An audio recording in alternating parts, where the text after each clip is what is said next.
Prime Minister Lee Hsien Loong, Dr. John Chipman, distinguished guests. It is my great honor to deliver this keynote address at the Shangri-La Dialogue, a conference of long history held in high esteem.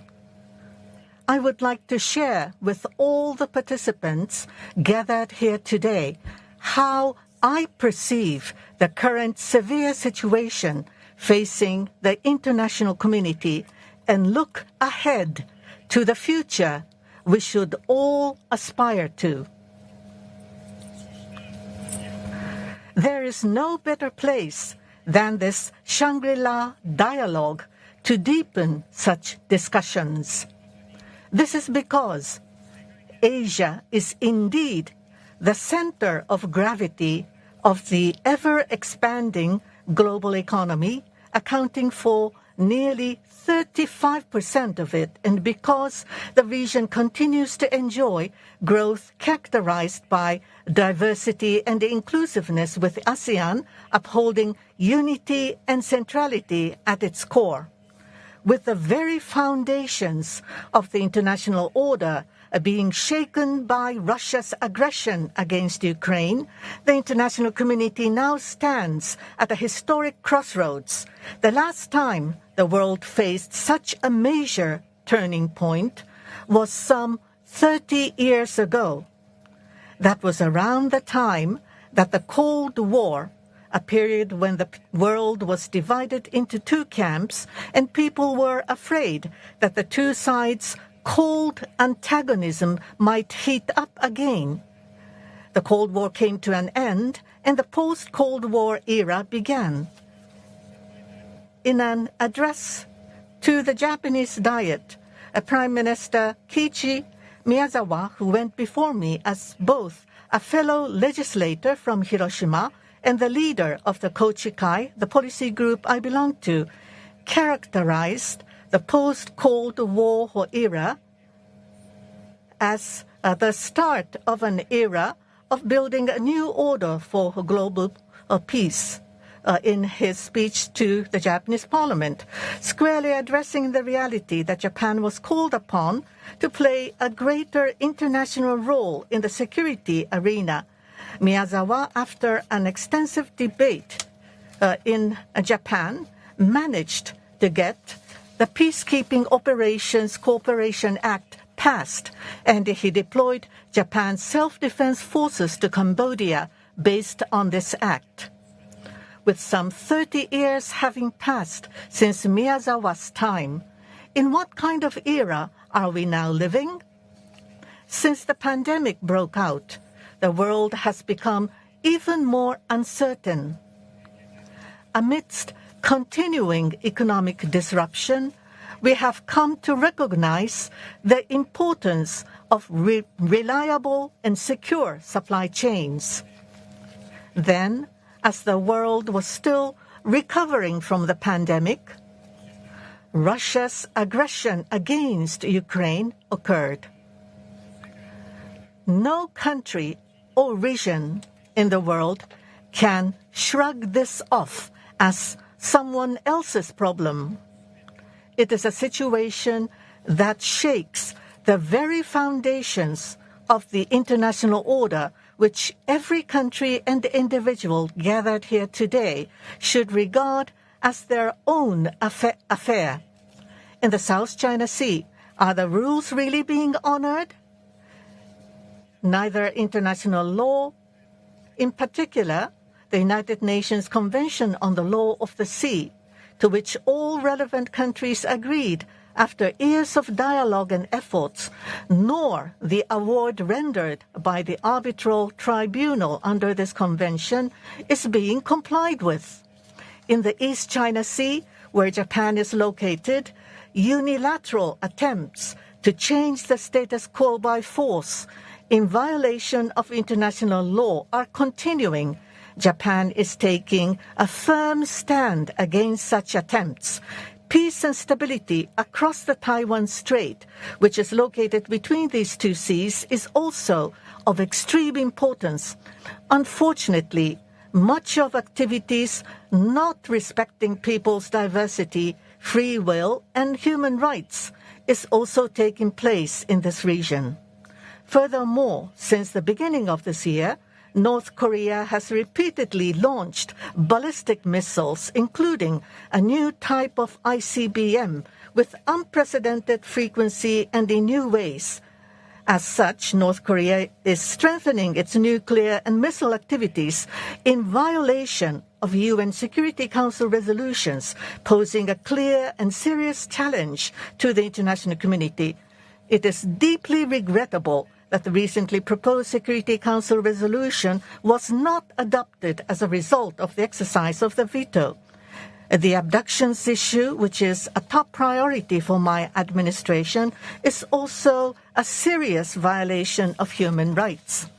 At the root of all these problems is a situation in which confidence in the universal rules that govern international relations is being shaken. This is the essential and most serious underlying problem. Can the rule-based international order we have built through hard work, dialogue, and consensus be upheld and the march of peace and prosperity continue? Or will we return to a lawless world where rules are ignored and broken, where unilateral changes to the status quo by force are unchallenged and accepted, and where the strong coerce the weak militarily or economically? That is the choice we have to make today. Japan is the world's third largest economy and has consistently sought to bring about peace and prosperity in the region since the end of the Second World War, making contributions mainly in the economic field. Accordingly, the responsibility Japan must fulfill is heavy. With that understanding, what role should Japan play in realizing peace and prosperity as we face this crossroads in history?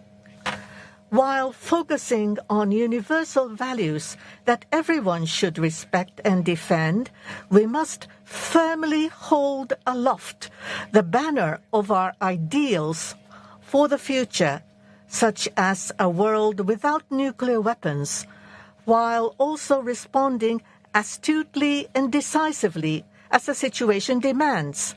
I am committed to realism diplomacy for a new era that adheres to this kind of thorough pragmatism.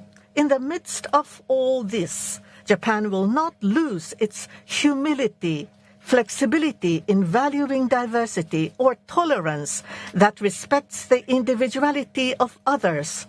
However, we will be more proactive than ever in tackling the challenges and crises that face Japan, Asia, and the world. Taking that perspective, in order to maintain and strengthen the peaceful order in this region, I will advance the Kishida vision for peace and boost Japan's diplomatic and security role in the region by promoting the following 5 pillars of initiatives. The first is maintaining and strengthening the rules-based, free and open international order. In particular, we will press forward in bringing new developments towards a free and open Indo-Pacific. The second is enhancing security. We will advance the fundamental reinforcement of Japan's defense capabilities in tandem with reinforcing the Japan-US alliance and strengthening our security cooperation with other like-minded countries. The third is promoting realistic efforts to bring about a world without nuclear weapons. The fourth is strengthening the functions of the United Nations, including UN Security Council reform. The fifth is strengthening international cooperation in new policy areas, such as economic security. In order to bring peace to the international community, it is imperative that we first press forward in maintaining and strengthening the rules-based free and open international order. The rule of law serves as the foundation supporting this kind of international order. Alongside it are the peaceful resolution of disputes, the non-use of force, and respect for sovereignty. On the sea, it is freedom of navigation, and in the economy, free trade. Needless to say, respect for human rights is also critical, as is a democratic political system that reflects people's free will and diversity. These are common and universal principles developed by all people worldwide who, longing for world peace, have amassed collective wisdom. It goes without saying that the rules and principles I have just mentioned are also consistent with the purposes and principles of the United Nations Charter. Rules must be respected.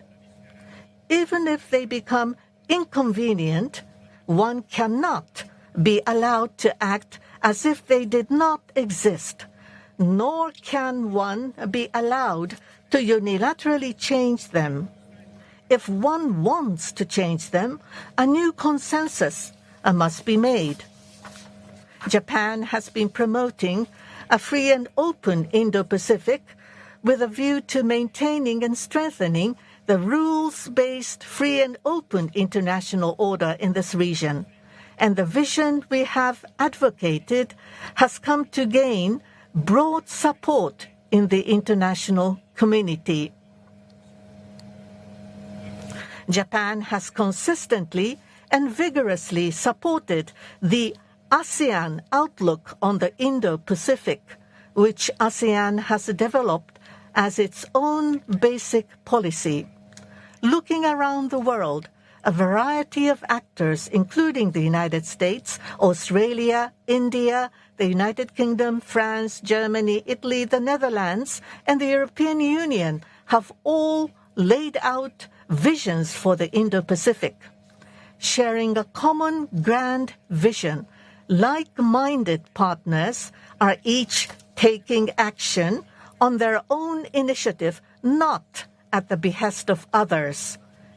This is the very concept of a free and open Indo-Pacific, which is based on inclusiveness, the so-called FOIP concept. In particular, here in the Indo-Pacific region, collaboration with ASEAN is absolutely essential. After assuming the post of Prime Minister, I first visited Cambodia, which holds this year's ASEAN chairmanship. Later, I visited Indonesia, Vietnam, and Thailand, and today I am here in Singapore. I have also held meetings with the leaders of ASEAN countries. The history of Japan and Southeast Asia is underpinned by a long history of goodwill and friendship.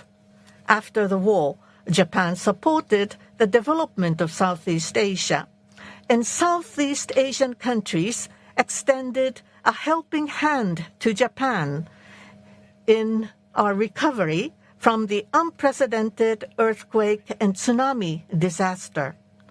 I would like to continue to work hand in hand with the leaders of ASEAN countries to deepen discussions on ways to ensure peace and prosperity in the region.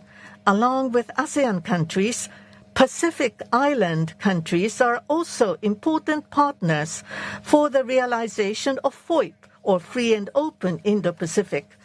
We will contribute to strengthening the foundation for their sustainable and resilient economic development, including addressing the existential challenge of climate change. We have provided timely assistance in response to recent changes in the security environment, such as laying an undersea cable in East Micronesia in partnership with Australia and the United States, and we will work together with our Pacific Island partners to ensure a rules-based sustainable maritime order. Cooperation based on the FOIP, or the Free and Open Indo-Pacific, is cooperation built upon long-standing trust. It is not limited to hardware, such as infrastructure construction, but instead also focuses on supporting the development of local human resources, promoting autonomous and inclusive development, and fostering industry through public and private initiatives as potential investment partners. We have also supported efforts to strengthen ASEAN's connectivity. It is also necessary for like-minded countries to work together to increase the investment of resources in this region. In addition to the ASEAN and Pacific Island countries that I mentioned earlier, Japan, Australia, India, and the United States, also known as the Quad, is playing an important role in promoting a free and open Indo-Pacific. At the recent Quad leaders meeting in Tokyo, we confirmed that the Quad will seek to extend more than $50 billion of further infrastructure assistance and investment in the Indo-Pacific over the next 5 years, which will be essential in promoting productivity and prosperity in this region. I will further accelerate these efforts. We intend to enhance existing free and open Indo-Pacific cooperation by beefing up our diplomatic efforts, including by expanding our ODA, or official development assistance, while engaging in an optimized, efficient, and strategic use of international cooperation through ODA. I will lay out a free and open Indo-Pacific plan for peace by next spring, which will strengthen Japan's efforts to further promote the vision of a free and open Indo-Pacific, with an emphasis on providing patrol vessels and enhancing maritime law enforcement capabilities, as well as cybersecurity, digital and green initiatives, and economic security. In recent years, Japan has particularly been strengthening its maritime security efforts while utilizing advanced technologies such as satellites, artificial intelligence, and unmanned aerial vehicles, and we will continue to share its knowledge and experience with other countries. From this perspective, over the next 3 years, we will make use of technical cooperation, training, and other means conducive to strengthening the maritime law enforcement capabilities of at least 20 countries to promote efforts to train at least 800 maritime security personnel and strengthen their human resources networks. In addition, we will provide at least approximately $2 billion in assistance, such as the provision of maritime security equipment, including patrol vessels, and development of maritime transportation infrastructure in Indo-Pacific countries over the next 3 years. We will strengthen our support to Indo-Pacific countries utilizing cooperation of Quad and frameworks of international organizations. In addition, in order to maintain and strengthen the international order based on rules and universal values such as the rule of law, we will strengthen connections and networks among countries and peoples. To this end, we will train more than 1,500 personnel in the fields of the rule of law and governance over the next 3 years. Second, I would like to talk about the role Japan should play in the realm of security. In light of Russia's aggression against Ukraine, countries' perceptions on security have drastically changed around the world. Germany has announced that it will shift its security policy and raise its defense budget to 2% of its GDP. Finland and Sweden, Russia's neighbors, have changed their historical policy of neutrality and announced they have applied for NATO membership. I myself have a strong sense of urgency that Ukraine today maybe East Asia tomorrow. Japan has also made the decision to shift our policy towards Russia and is united with the international community in our efforts to impose strong sanctions against Russia and support Ukraine. As the Prime Minister of the peace-loving nation Japan, I have a responsibility to protect the lives and assets of the Japanese people and to contribute to a peaceful order in the region. I will seek to build a stable international order through dialogue, not confrontation. At the same time, however, we must be prepared for the emergence of an entity that tramples on the peace and security of other countries by force or threat without honoring the rules. As a means of preventing such situation and protecting ourselves, we need to enhance our deterrence and response capabilities.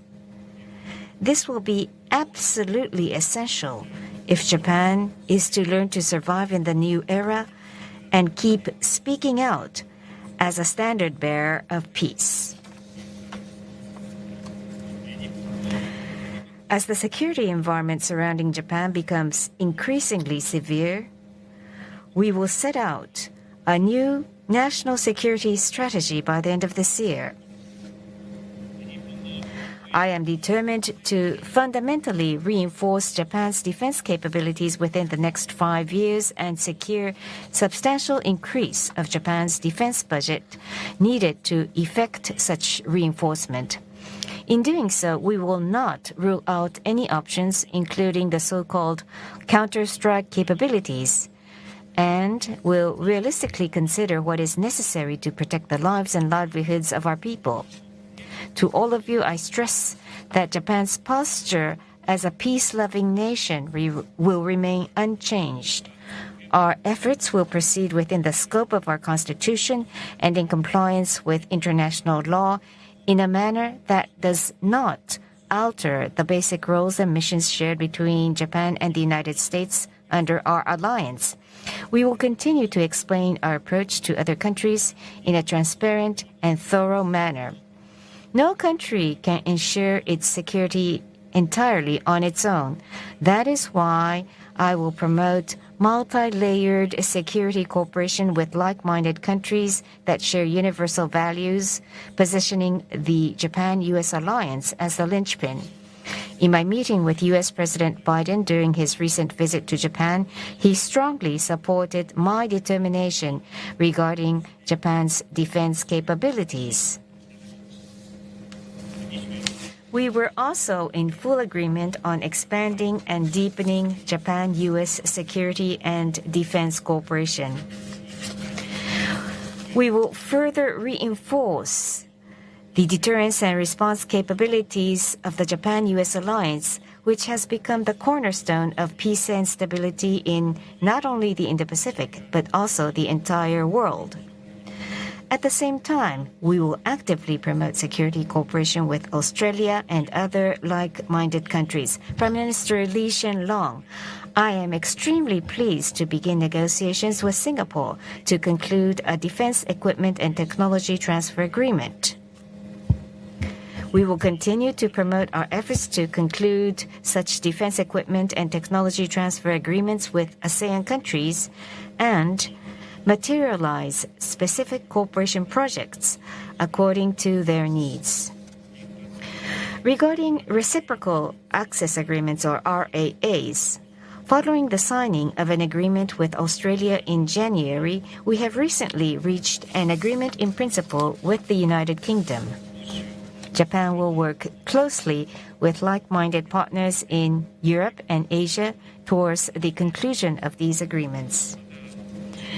In addition, in order to contribute to the realization of a free and open maritime order, Japan will dispatch a maritime self-defense force unit led by the destroyer Izumo to the Indo-Pacific region from June the 13th and conduct joint exercises with countries in the region, including Southeast Asia and the Pacific.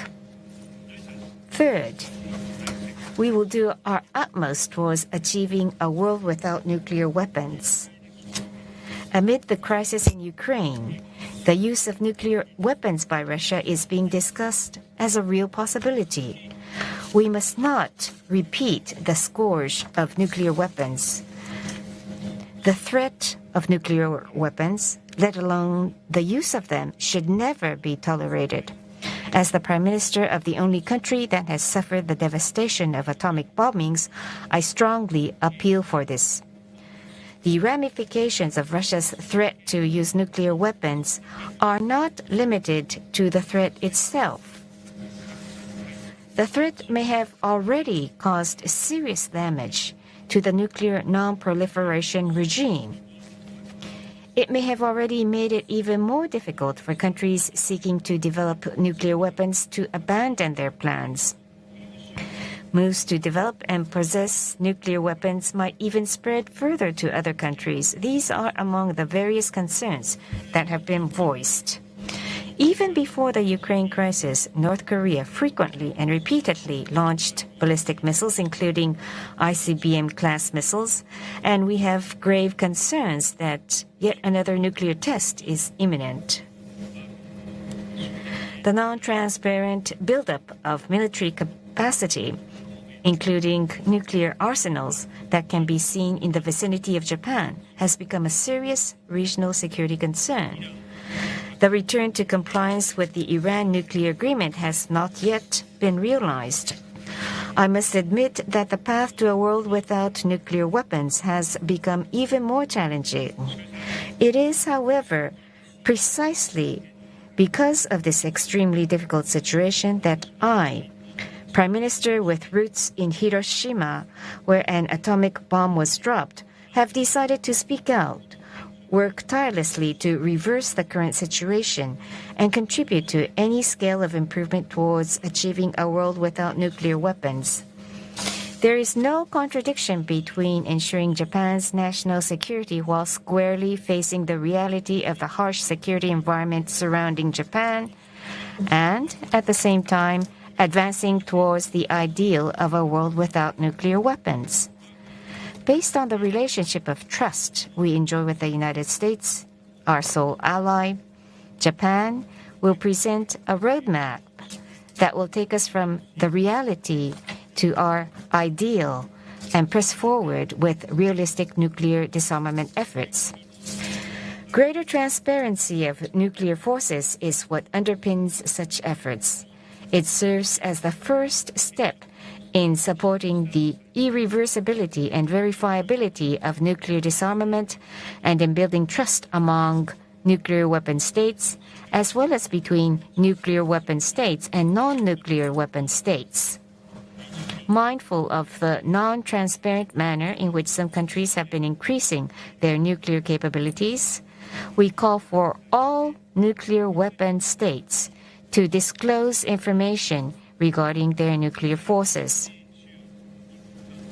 Together with countries concerned, we will encourage the United States and China to engage in bilateral dialogue on nuclear disarmament and arms control. In addition, it is also key to bring back discussions on the Comprehensive Test Ban Treaty, CTBT, and Fissile Material Cutoff Treaty, FMCT, which have recently become nearly forgotten.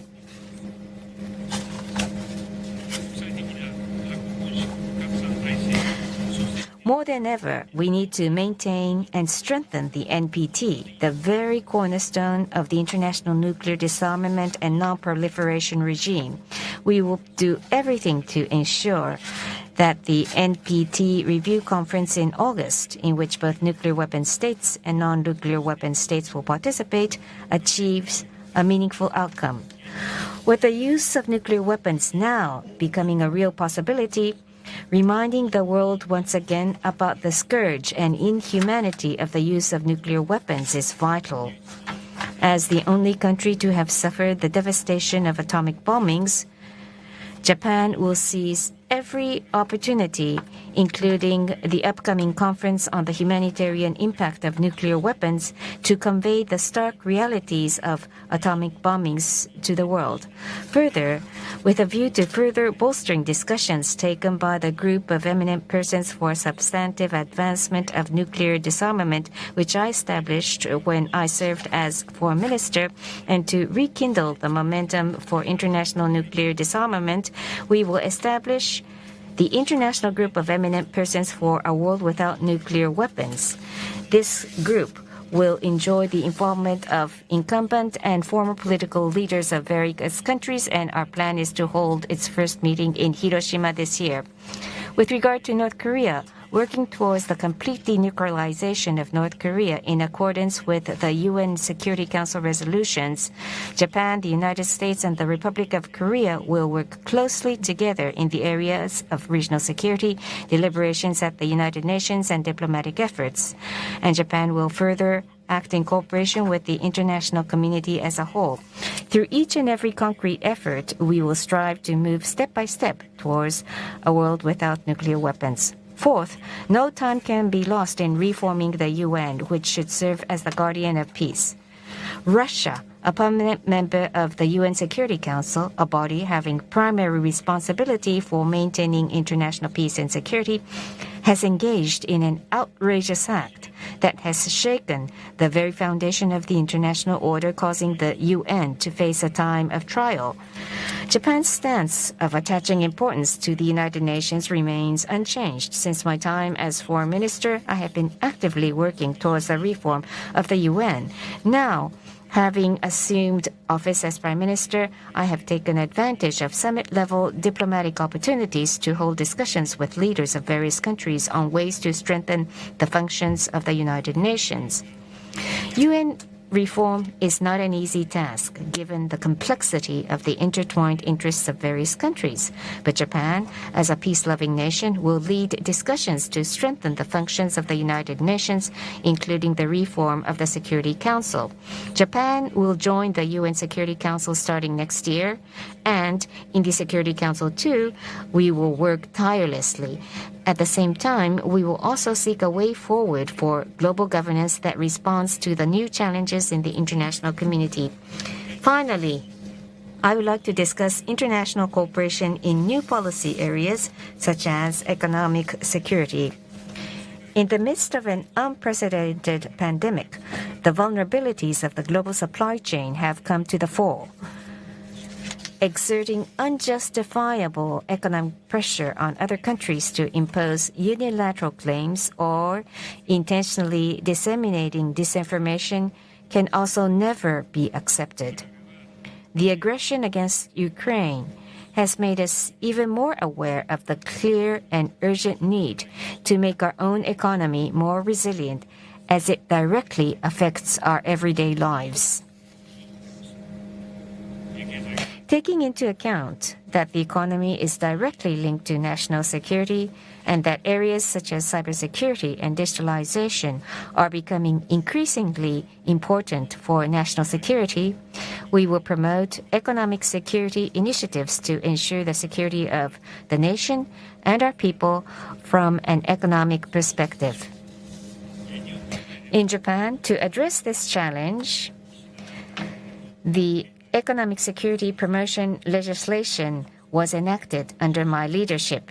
However, Japan cannot go at this alone. International cooperation is essential, including within frameworks of like-minded countries such as the G7. Japan and ASEAN have long been building multi-layered supply chains. It is crucial that our public and private sectors continue to invest in maintaining and strengthening these supply chains. To this end, Japan will support more than 100 supply chain resilience projects over the next 5 years. In addition, once a country's status in the international community, including its economic development, has been elevated, that country should not only enjoy the benefits, but more importantly, it should also fulfill the responsibilities and obligations commensurate with that status. Economic cooperation and financing must be characterized by transparency, and they should lead to the long-term welfare of the people of the recipient country. We will continue to promote economic cooperation based on the idea of human security, respecting the ownership of each country and the interests of its nationals. To achieve prosperity in these difficult times, ASEAN and the Indo-Pacific region must remain the growth engine of the world. Japan will contribute to building resilient nations that can overcome any great or difficult challenges they may face. Ladies and gentlemen, I ask you to contemplate our future. The vision I have shared with you today, the vision of a rules-based, free and open international order, is one in which we all work together. We will elevate a free and open Indo-Pacific to the next stage. I firmly believe that if we do so, a future of peace and prosperity will surely await us, a bright and glorious world full of hope where there is trust and empathy shared amongst us. Thank you for your kind attention.